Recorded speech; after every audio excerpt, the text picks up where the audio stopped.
Welcome to EQBloom. In today's episode, we're diving into a question that has fascinated scientists, clinicians, and mental health advocates alike. Can probiotics, a live bacteria in your yogurt or supplement, actually help with anxiety? It may sound strange at first that bacteria in your gut could influence your mental state, but growing evidence supports a powerful connection between our digestive system and our emotional world. This connection is called the gut-brain axis, and it's changing how we think about mental health. In this video, we'll explore the science behind that connection, look at which probiotic strains show promise for anxiety, and examine the limitations of current research. So let's begin with the basics. To understand how probiotics might help with anxiety, we need to understand the gut-brain axis. This is a complex bidirectional communication system between your gut and your brain, involving the vagus nerve, immune signaling, and hormonal pathways. It's not just a one-way street. Your brain sends signals to your gut, and your gut sends messages right back. Gut microbes, the trillions of bacteria that live in your intestines, play a surprisingly active role in this dialogue. Some of them can produce neurotransmitters like serotonin, dopamine, and GABA. Others influence your immune system, which can affect the brain inflammation.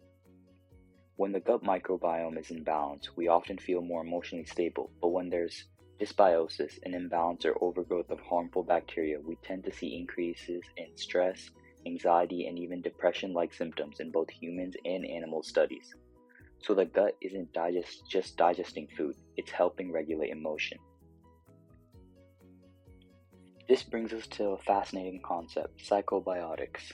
Psychobiotics are a special class of probiotics, meaning beneficial bacteria, that have been shown to have mental health benefits particularly related to mood, stress, and anxiety. These aren't just general probiotics, they're specific species and strains that may influence your nervous system. In animal studies, L-rhamnus has been shown to modulate GABA receptor expression in the brain, which is significant because GABA is a common neurotransmitter that reduces neuronal accessibility. This strain has also been linked to lower cortisol, the body's main stress hormone. But here's something crucial. Not all probiotics affect the brain, and even among the ones that do, different strains, not just species, have different effects. Taking any random probiotic might do nothing for anxiety. It's the specificity that matters. So what happens when we test psychobiotics in humans? Clinical trials, though still limited in number, have shown some promising results. A 2011 study found that participants who took a combination of lactobacillus and bifidobacterium had reduced anxiety and improved mood after 30 days. Another trial using L-rhamnus showed improved coping under stress in healthy volunteers. In general, the strongest results are seen in people with mild to moderate anxiety, not necessarily severe psychiatric disorders.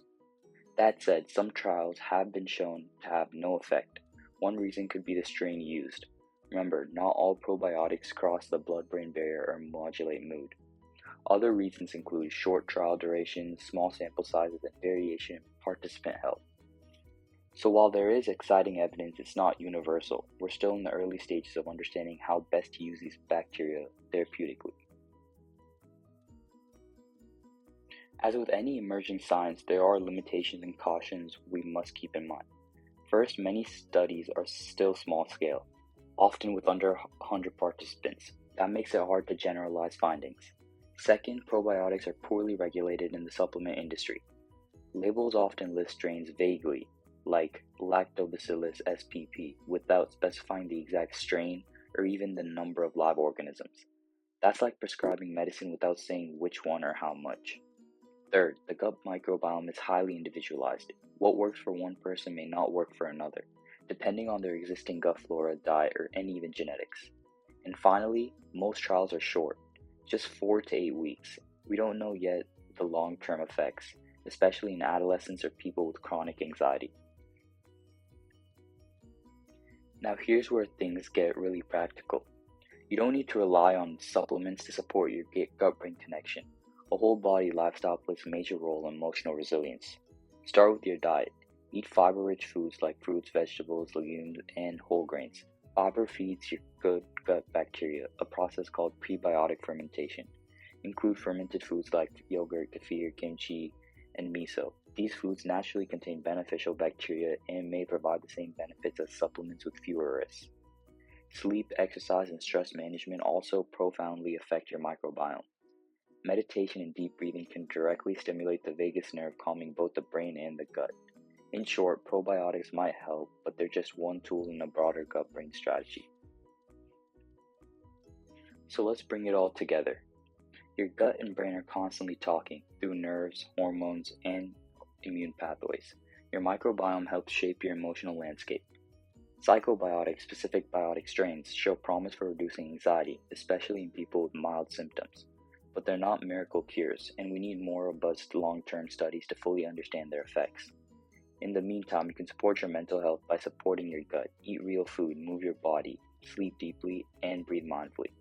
At EQBloom, we believe the emotional wellness is biological, not just psychological, and sometimes healing your mind starts in the most unexpected place, your gut. Thanks for watching. If you found this video helpful, don't forget to like, subscribe, and share with someone who could benefit from this gut-brain connection.